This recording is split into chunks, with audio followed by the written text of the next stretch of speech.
मोहब्बत तर्क की मैंने गिरेवा सी लिया मैंने। मोहब्बत तर्क की मैंने गिरेवा सी लिया मैंने। ज़माने अब तो खुश हो जहर ये पी लिया मैंने। ज़माने अब तो खुश हो जहर ये पी लिया मैंने। उन्हें अपना नहीं सकता मगर इतना भी क्या कम है। उन्हें अपना नहीं सकता मगर इतना भी क्या कम है कि कुछ मुद्दत हंसी ख्वाबों में रहकर जी लिया मैंने। नाजरीन, मैं हूँ बिस्मिल्लाह आफ्ताब आलम और आप देख रहे हैं उर्दू हिंदी नॉलेज चैनल। देखिए, जो सिलसिला चल रहा था उसी में आगे बात करते हैं। ये 5 नंबर वीडियो होने वाली है। आप उत्तर प्रदेश के किसी भी एग्ज़ाम, उर्दू एग्ज़ाम की तैयारी कर रहे हैं, LT ग्रेड हो चाहे GIC का हो, असिस्टेंट प्रोफेसर जो नई वैकेंसी आई है, या फिर इसके अलावा जो एग्ज़ाम हैं, सभी के लिए मोस्ट इम्पॉर्टेंट क्वेश्चन होते हैं ये। और पूरी वीडियो देखिएगा, उसके बाद आपको अच्छे लगें तब लाइक करना है और नहीं अच्छे लगे तो डिसलाइक करना है। ज़्यादा से ज़्यादा शेयर कर सकते हैं अपने सभी साथियों को जो उर्दू के किसी भी एग्ज़ाम की तैयारी कर रहे हैं। आपको बहुत ही गौर से इसको सुनना है और क्वेश्चन का आंसर देना है। क्वेश्चन जो गलत होते हैं उसे ज़रूर नोट कीजिएगा। आज का जो पहला सवाल है वो है फ़ारसी किताब अनवार सहेली का आज़ाद तर्जुमा दबिस्तान हिकमत के नाम से किसने किया है। देखिए, पहला ही सवाल आपको इस तरह का लगता होगा कि जैसे कुछ नई चीज़ें आपके सामने आती हैं, और मैं वहीं से सवाल उठा रहा हूं जहां से सवाल आयोग पूछता है। अब आपको इसमें से जवाब देना है। उम्मीद करता हूं सभी का आंसर सही हुआ होगा। और जिस बच्चे ने आंसर दिया होगा फ़कीर मोहम्मद गोया, नाम फ़कीर मोहम्मद गोया का याद रखना है। अनवार सहेली का इन्होंने तर्जुमा जो है वो दबिस्तान हिकमत के नाम से किया है। आपका ये जो है नाम बहुत बार आपने सुना होगा फ़कीर मोहम्मद गोया का। जब जोश मलिहाबादी का ज़िक्र आता है तो इनका ज़िक्र भी होता है। बहरहाल ये दबिश जो है इनका एक दीवान भी है, लेकिन इनकी ख़ास तौर से जो शोहरत हुई है वो इसी किताब के तर्जुमा की वजह से हुई है। आई थिंक क्लियर हो गया होगा। और ये दबिस्तान लखनऊ के शायर माने जाते हैं। और इनकी अगर पैदाइश बाई चांस अगर आपसे पूछ ली जाए तो याद रखिए फ़कीर मोहम्मद गोया जो है वो 1805 में पैदा हुए थे। 1805 आपका इनका याद रखना है पैदाइश। और इनका इंतकाल जो है वो 1849 में, बहुत ही कम, नूरुल हसन नकवी के मुताबिक ये इनकी डेट ऑफ बर्थ है। इसके बाद में अगला सवाल है दर्ज झेल में से। देखिए, मैंने क्या कहा था कि क्वेश्चन अगर गलत होते हैं तो ज़रूर बताइएगा, और जो क्वेश्चन आपको डाउट हो तो उसको भी कमेंट करके आप अपना मशवरा के तौर पे बता सकते हैं, लेकिन आपको क्लियर पहले कर लेना चाहिए, उसके बाद ही कमेंट करें। दर्ज झेल में से किस शायर का ताल्लुक़ महाराजा अलवर और महाराजा पटियाला के दरबार से था। देखिए, कौन सा शायर किसके दरबार से था, इस तरह के सवाल आपसे पूछे जाते रहे हैं और पूछे जाएंगे। इस तरह का अगर किसी के बारे में भी आपको कुछ पता चलता है तो वो आपको मालूम होना चाहिए। इसमें जिस बच्चे ने आंसर दिया है रजब अली बेग सुरूर। रजब अली बेग सुरूर की पैदाइश तो आप सभी को मालूम है 1786 में हुई है।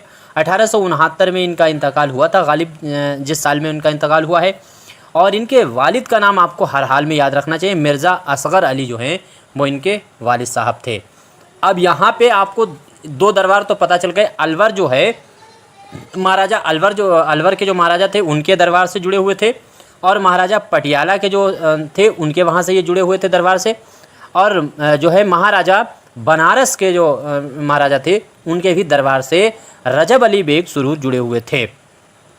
रजब अली बेग सुरूर के बारे में ये याद रखिए। लेकिन इन तीनों नाम जो मैंने आपके सामने बताए हैं, इन तीनों से पहले ये नवाब वाजिद अली शाह जो हैं उनके भी दरबार से जुड़े हुए थे, और 50 रुपया माहवार इनको वजीफ़ा भी मिलता था।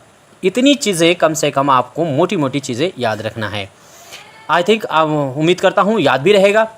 और इसके अलावा भी देखिए, एक और सवाल है इनसे रिलेटेड कि रजब अली बेग सुरूर की कौन सी दास्तान है जो चिड़ियों की दिलचस्प मोहब्बत का बयान करती है।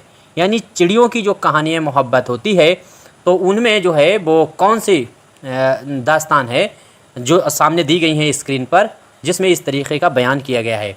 एक चीज़ नंबर 1 पर आपको याद रखना है कि ये चारों जो ऑप्शन आपको दिए गए हैं इनमें से आपको याद रखना है ये चारों जो हैं वो लिखी हुई इन्हीं की तसानीफ़ हैं। रजब अली बेग सुरूर की सुरूर सुल्तानी है, शर्र इश्क है, शगुफ़ाए मोहब्बत है और गुलज़ारे सुरूर है। आई थिंक चीज़ें आपको क्लियर हो रही होंगी। आप अपना मशवरा ज़रूर दीजिएगा। तो हम बात कर लेते हैं इस क्वेश्चन पे। ये इसमें क्या है कि इसमें पहले आप आंसर देखिए कि इसमें आंसर जो आपका सही होगा वो बी आंसर सही होगा। शरर इश्क आपको याद रखना है, जिसमें इन्होंने बयान किया है तो चिड़ियों की मोहब्बत, दास्तान मोहब्बत का बयान किया है। अच्छा, दूसरी चीज़, ये लिखने का काम इन्होंने 1856 में किया था। याद जब आ गया है तो फिर आपको नोट कर लेना चाहिए, 1856 में इस वाली दास्तान को इन्होंने लिखा था। ठीक है, अब इसके अलावा देखिए और भी चीज़ें इनके बारे में जो है वो आपको मालूम होने चाहिए। जैसे इनकी जो यहाँ पे शगुफ़ाए मोहब्बत दिया गया है, इसके बारे में भी आपको मालूम होना चाहिए, शगुफ़ाए मोहब्बत के बारे में। तो मोहब्बत के जो पेचो ख़म हैं और मोहब्बत में दुश्वारियाँ जो होती हैं उनके बारे में और उनके सॉल्यूशन जो है उनका मतलब उनसे निकला कैसे जा सकता है, ये तरकीब बताने का काम किया गया है शगुफ़ाए मोहब्बत में। आई थिंक आपको क्लियर हुआ होगा। अगले सवाल पे बात करते हैं। सवाल है कि दर्ज झेल में से किस दास्तान का मौजू जो है वो इखलाक तसव्वुफ़ है। तो इखलाक तसव्वुफ़ जो है वो किसका मौजू है, जो यहाँ पे सामने ऑप्शन दिए गए हैं इन्हीं में आपको जवाब देना है। उम्मीद करता हूँ सभी का आंसर सही हुआ होगा और फटाफट जवाब देने की कोशिश कीजिए। तो इसमें आपका आंसर जो जिस बच्चे ने दिया होगा बी, उसका आंसर एकदम सही है। गुलजार सुरूर का नाम आपको याद रखना है। गुलजार सुरूर का मौजू जो है वो इखलाक तसव्वुफ़ है। मौजू बहुत जल्दी पूछ रहे हैं और रजब अली बेग सुरूर जो है वो हर एग्ज़ाम के लिए इम्पॉर्टेंट हैं। अच्छा, दूसरी चीज़, ये वही तसनीफ़ है ये गुलजार सुरूर जिस पे गालिब ने जो है वो तखरीज़ लिखी थी। तो गालिब ने, अगर ये पूछा भी जा चुका है कि गालिब ने किस किताब पे तखरीज़ लिखी है इनकी, तो वो आपको याद रखना है गुलजार सुरूर का नाम।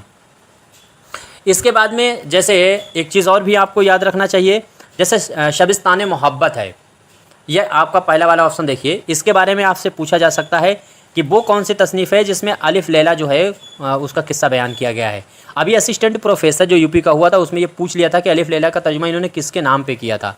अब आप में से देखें किसको पता है कि अलिफ लैला का जो तर्जुमा शबिस्तान मोहब्बत में किया है मुख्तसर, वो किसकी फरमाइश पे किया है, आपको कमेंट करके बताना है। ये सारे क्वेश्चन जो हैं वो आपको मेरी बुक शाहीन में मिलने वाले हैं और इसको आप अपने घर बैठे मंगा सकते हैं। शाहीन जो स्क्रीन पे दिख रही है, जो नंबर दिख रहा है उस पर कॉन्टैक्ट करके आप मंगा सकते हैं। उर्दू के किसी भी एग्ज़ाम की तैयारी कर रहे हैं 2000 क्वेश्चन इसी तरह के ऑब्जेक्टिव प्रैक्टिस के लिए दिए गए हैं।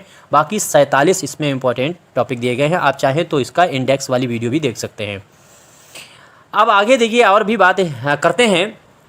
तो इतनी चीज़ें आपको मालूम हो गई हैं उम्मीद करता हूँ। और इसके बाद में जो ख़ास चीज़ है सी वाला ऑप्शन जो है सुरूर सुल्तानी को भी देख लीजिए।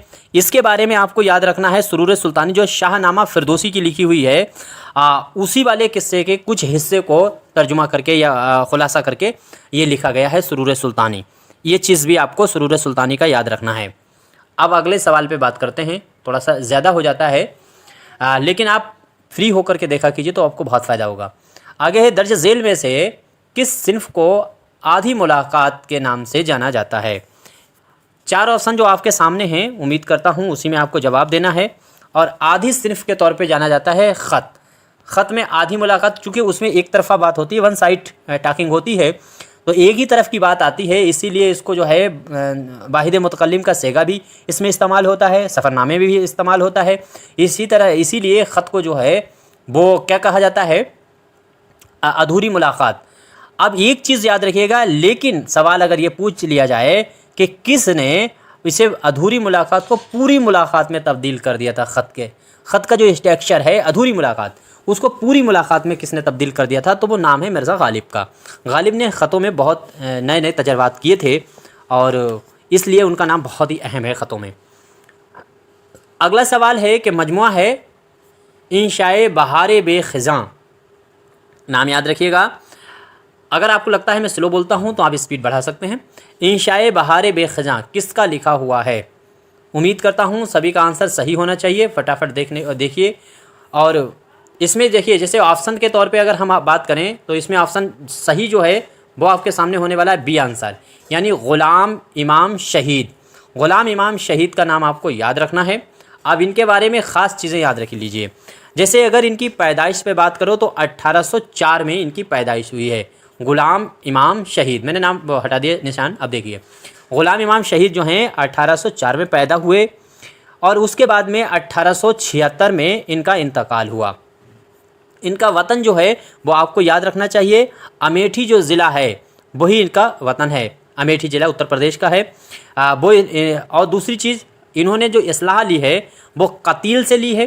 पहले ये कतील से इस्लाह लेते थे और फिर उसके बाद शायरी में इनके उस्ताद कतील है और उसके बाद इन्होंने मुसाफ़ी से भी इस्लाह सुखन किया है। तो ये दो नाम आपको किसी भी कीमत पे नहीं भूलना चाहिए। उम्मीद करता हूँ सभी को मालूम भी होगा। अच्छा, दूसरी चीज़, मौलूदा शरीफ जो है, मौलूदा शरीफ के नाम से इनका मजमुआ भी शाया हो चुका है। मौलूदा शरीफ, ये हर हाल में आपको याद रखना है। मौलूदा शरीफ किसका है? तो ग़ुलाम जो है इमाम शहीद का नाम आपको याद रखना है। आई थिंक सभी का आंसर सही हुआ होगा। तो इन्हीं की लिखी हुई ये तसनीफ़ थी जो मैंने आपके सामने रखी है। दूसरी तसनीफ़ है, तो दो ही तसनीफ़ें इनकी याद रखिएगा। देखिए, मोटी मोटी चीज़ें मैं फिर से रिपीट करता था। ग़ुलाम इमाम शहीद हैं। पैदाइश पूछी जाए तो 1804 है। इंतकाल पूछा जाए तो 1876 में है। वतन इनका पूछा जाए तो अमेठी में है। इन्होंने जिससे इस्लाह ली है शायरी में, तो पहले कतील से ली है, बाद में मुसाफ़ी से ली है। और फिर इसके बाद में अगर चीज़ और भी ज़्यादा आगे की जाने की कोशिश है तो दोनों तसानीफ़ है। इंशाए बहार बेख़ज़ा इनकी तसनीफ़ है और इनका मजमुआ है दूसरा, और पहला मजमुआ जो इनका याद रखना है वो मौलूद शरीफ है। बस इतना ही चीज़ें आपको याद रखनी चाहिए। इसके बाद में अगला सवाल है रश्क लालो गौहर और खानावाए जंग। तो खानावाए जिगर, ये दोनों तसानीफ़ें आपको याद रखना है। आपके सामने ऑप्शन है, वो दोनों तसानीफ़ों के लिखे हुए हैं, इनको देख सकते हैं। और अब आप नीचे ऑप्शन देख सकते हैं। ग़ुलाम गौस बेखबर हैं, ग़ुलाम इमाम शहीद हैं, या फिर मिर्ज़ा गालिब, या फिर रजब अली बेग सुरूर।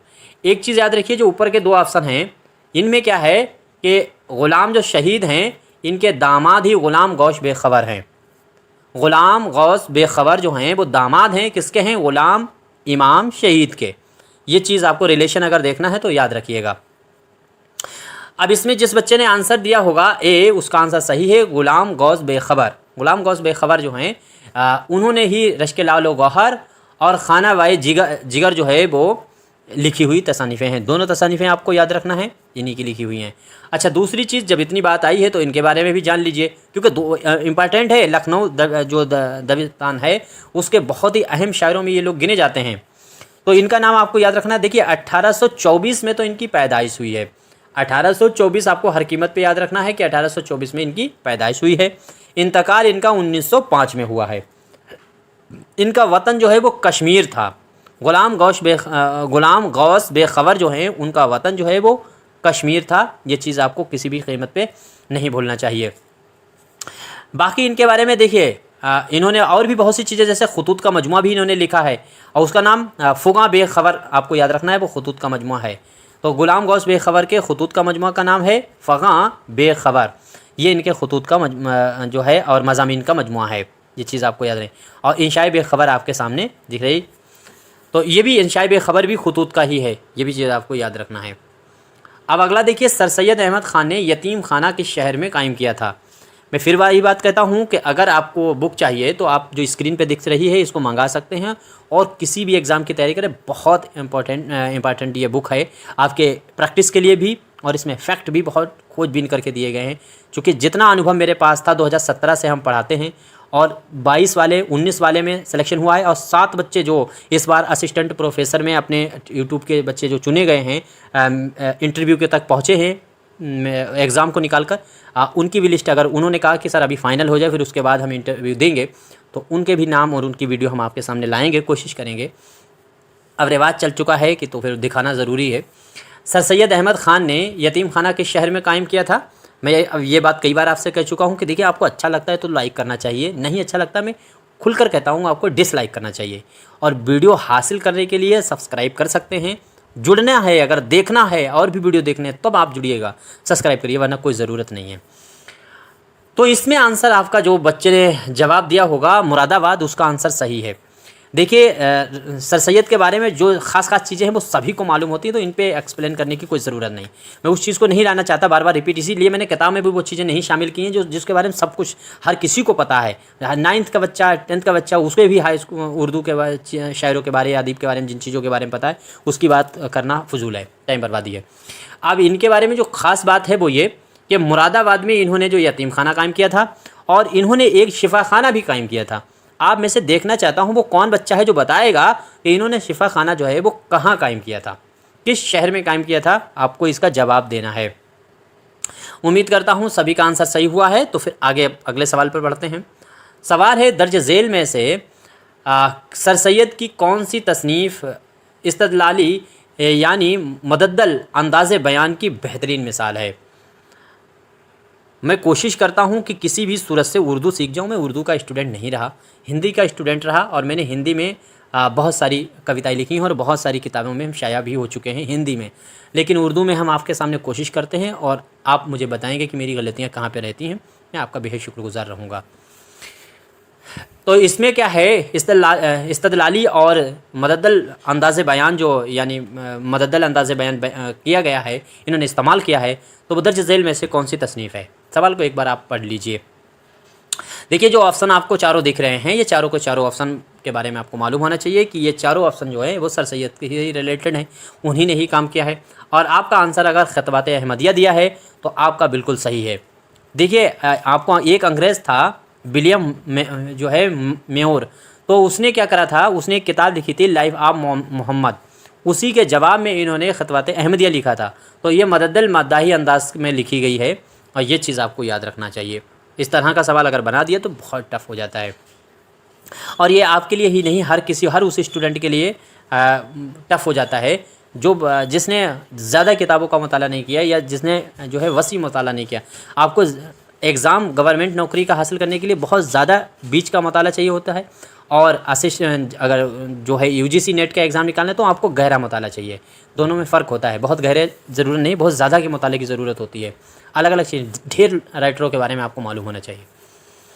अब ये सवाल है आपके सामने, सवाल आपके सामने है कि दर्ज झेल में से किस अदीब को 2 कानूनी किताबें लिखने के बदले डिप्टी कलेक्टर के ओहदे पर फाइज किया गया था। आप खूब गौर से सवाल को सुनिए, सवाल को सही से पढ़िए, और जो गलती आपकी अगर होती है, हमेशा से चली आई है, उसको सुधारा नहीं तो वो गलती आपकी एग्ज़ाम में कमज़ोरी बनेगी। आप प्रैक्टिस कीजिए, ऐसा ना हो कि आपसे आगे प्रैक्टिस करने वाला बंदा निकल जाए। और जिन बच्चों ने बहुत ढेर सारी तादाद में किताबें ख़रीदी हैं उनका बहुत बहुत शुक्रिया, और वो बच्चे यकीनन बहुत अच्छी फ़ाइट करेंगे। राजस्थान का अभी टीजीटी का एग्ज़ाम हुआ है, तो अपनी किताब से लगभग 58-57 क्वेश्चन फंसे हैं। जिन बच्चों ने बताया है उनका बहुत बहुत शुक्रिया, चाहे वो फ़रजंद हों या रवीना हों, मुबीन हों, इन लोगों के नाम हमें याद हैं जिन्होंने मुझे फ़ोन करके बताया था। आपका बहुत बहुत शुक्रिया। तो इसमें आपका सवाल का जवाब होना चाहिए, देखिए अगर आपने बी आंसर दिया है तो सही है, मुहसिनुल मुल्क का नाम याद रखिए।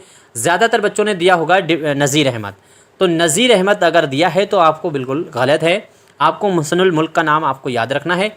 ये भी ऐसे ही इंसान थे जिन्होंने कानूनी किताबें लिखी और इसकी वजह से अंग्रेज़ों ने खुश होकर के इनको डिप्टी कलेक्टर बना दिया था।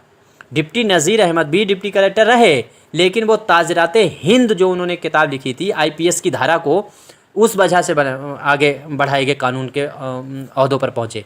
लेकिन 2 कानूनी किताबों को तर्जुमा किया है, उनको लिखा है कानूनी रूप से, कानून की बहुत अच्छी जानकारी थी मुहसिनुल मुल्क को, तो उस वजह से डिप्टी कलेक्टर बनाए गए हैं मुहसिनुल मुल्क। इनका नाम याद रखिएगा। मुहसिनुल मुल्क जो हैं 1817 को ये पैदा हुए थे। देखिए सर सैयद के रुफ़का हैं और सर सैयद भी इसी सन में पैदा हुए, उसमें ही ये पैदा हुए हैं।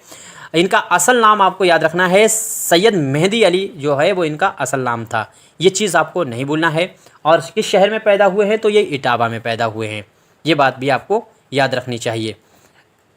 अच्छा, दूसरी चीज़ है, इनको और कई लक़ब, जैसे मुहसिनुल मुल्क जो है वो इनका लक़ब है, इनको जो है वो एक तरह का ख़िताब मिला हुआ था रियासत की तरफ से।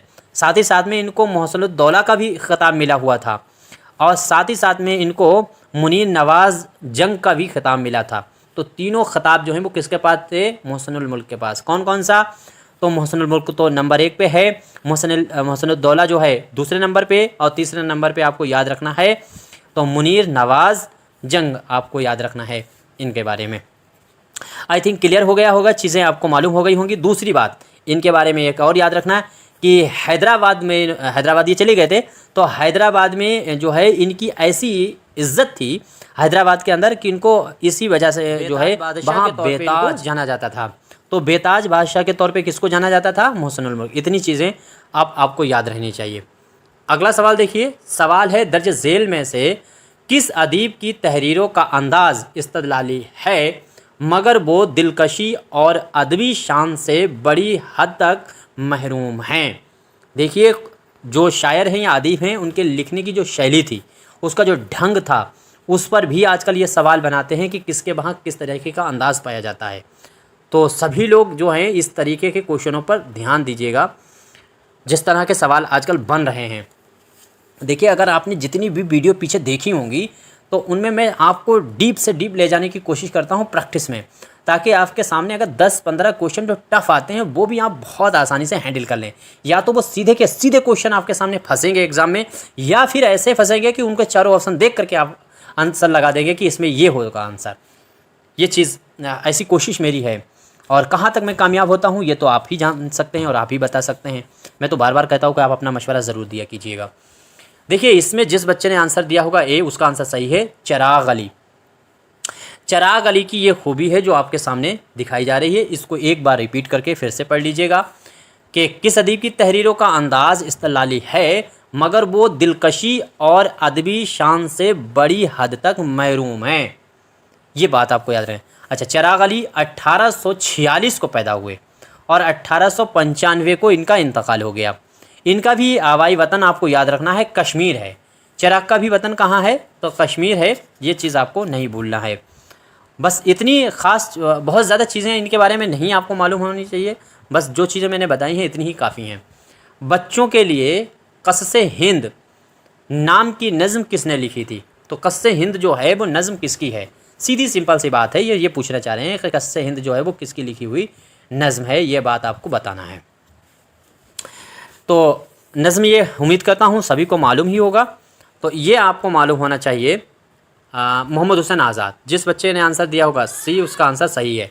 सी आंसर आपको है। क़स्से हिंद जो है वो नज़म है, आज़ाद की है, लेकिन ये किसके लिए है? तो बच्चों के लिए है। ये बात, इसकी खूबी आपको नहीं भूलना है, ख़ास तौर से खूबी पर बात होनी चाहिए। आज़ाद की पैदाइश, इंतकाल सब चीज़ आपको मालूम ही है, इसलिए इन सब चीज़ों पे ना बात करके दूसरी चीज़ों पर हम इनके बारे में जो चीज़ें नहीं मालूम है उस पर बात कर लेते हैं। जैसे एहतशाम है। एहतशाम ने आज़ाद के बारे में क्या कहा था? उर्दू नस्र को परवान अता करने वालों में एक बड़ी शख्सियत का नाम मोहम्मद हुसैन आज़ाद है। ये कौल आज़ाद के लिए एहतशाम का कहा हुआ है। दूसरी चीज़, एहतशाम के बारे में राम बाबू सक्सेना का भी एक कौल आपको याद रखना चाहिए। आज़ाद की इबारत में भाषा की सादगी और बेतकल्लुफ़ी, अंग्रेज़ी की साफ़ गोई और फ़ारसी की हुस्नकारी सब एक जान हो गई हैं। ये भी कॉल आपसे कई बार पूछा जा चुका है। ये दो कॉल आपको याद रखना चाहिए आज़ाद से मुतालिक। एक बात और भी कि इंशाए का सुबह काज़िब जो है वो कहा जाता है आज़ाद के दौर को, और सुबह सादिक जो है वो रशीद अहमद सिद्दीकी जो हैं उनके दौर को कहा जाता है इंशाए का। इसी तरह से जैसे इनका एक मजमून लिखा हुआ है मोहम्मद हुसैन आज़ाद का, सच और झूठ का रज़्मनामा, आई थिंक यही नाम है, सच और झूठ का रज़्मनामा। इसमें क्या किया गया है? ये सच और झूठ में, इसमें जो है सच का नाम जो है वो सदाकत माना गया है। सच का नाम सदाकत तो है ही है, लेकिन उसके साथ साथ दो तरह के किरदार चलते हैं, एक जैसे भूत प्रेत और एक होता है मलिका या हूर का।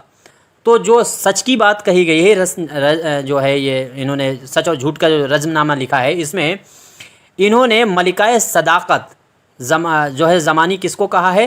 तो सच को कहा है। और साथ ही साथ में इन्होंने इसी के अंदर जो है दरोगाए देवज़ात जो है वो किसको कहा है? तो वो झूठ को कहा है। यानी झूठ का दरोगा कौन है? वो झूठ जो है वो देव जो होते हैं उनका दरोगा है। तो इस तरह की बात इन्होंने इसमें कही है। मलिकाए सदाकत मतलब सच्चाई के लिए कहा सच और झूठ के रज़्मनामा में, और मलिकाए साथ ही साथ में दरोगाए देवज़ात किसे कहा? तो झूठ को कहा है। ये चीज़ आपको याद रखिएगा इस जो है मजमून में। अल्ताफ़ हुसैन हाली के बारे में आपको याद रखना चाहिए। अल्ताफ़ हुसैन हाली की अहम पहली नसरी किताब कौन सी है? यानी पहली किताब, देखिए अल्ताफ़ हुसैन हाली ने 1867 में, कितना सन है? तो 1867 आपको याद रखना है। 1867 में नस्र में एक मजहबी किताब लिखी थी। चूँकि उसमें बहुत सारी खामियां भी रहीं और नए थे तो टेक्निकल भी खामियां रहीं, इसलिए उसको किताब को इनकी पहली नसरी किताब माना नहीं गया। उसके बाद में जो ख़ास तौर से इनकी पहली नसरी किताब मानी गई है, सबसे पहले वो मानी गई है मजालिसुन निसा, 400 रुपये इस पर इनाम मिला था आई थिंक। तो इस किताब को माना गया है और यही आपको लगाना है, मजालिसुन निसा जो है वो इनकी पहली अहम नसरी तसनीफ़ मानी जाती है, ये बात याद रखिएगा। बाकी इनके हयात जावेद जो है जैसे दूसरे नंबर पे दे रखा है, तो सर सैयद की ज़ख़ीम और जो है मबसूत बड़ी तवील जो है इसमें उनके सवानाए को बयान किया गया है, इसीलिए मददुल मद्दाही शिबली ने इस किताब को कहा था। इसके बाद में अगला सवाल है हुकूकुल फ़राइज़, तो किसकी लिखी हुई तसनीफ़ है? हुकूकुल फ़राइज़ देखिए, इस्लाही काम सबसे पहले अपने नॉवेलों को लिखने का काम डिप्टी नज़ीर ने किया था, आपको मालूम होगा, और इसमें भी आंसर ये डिप्टी नज़ीर है ही होगा। इसका नाम आपको याद रखने है, अल हुकूकुल फ़राइज़। ये किताब किसकी है? तो डिप्टी नज़ीर अहमद। पैदाइश इनकी आपकी पता है।